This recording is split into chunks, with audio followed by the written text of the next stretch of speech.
In the cold heart of Dartmoor, where mists cling like breath and silence falls early over the stones, sits the Prince of Wales Hotel in Princetown, a sturdy, time-worn building with wind-worn corners. It was there, in 1963, that Mrs. Greenaway booked a quiet stay, expecting nothing more than rest and fresh moorland air. What she received instead were 3 nights of spectral interruption, each stranger than the last. It began innocently, if unsettlingly. On the first night, at precisely 3:30 a.m., she was wrenched from sleep by the shrill ring of an alarm clock, sharp, mechanical, insistent. Disoriented, she groped for the source, but there was no clock in the room. In fact, when she asked at reception the next morning, she was told there were no alarm clocks in that part of the hotel at all. The second night, the pattern repeated.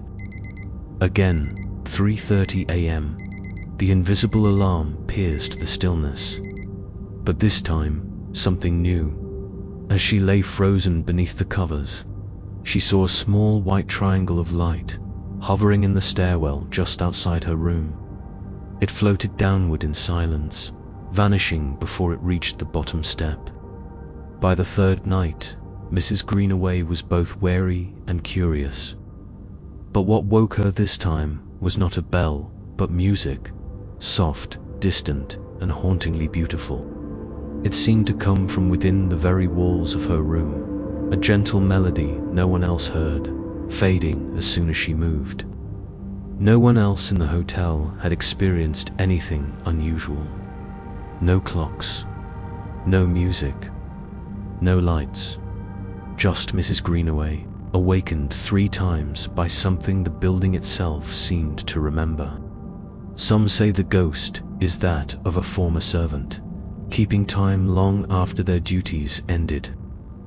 Others believe the triangle of light was an echo of a death, an old soul slipping through the dark with unfinished tasks.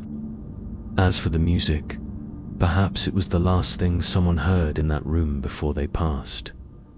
A final comfort returned each night at the same time.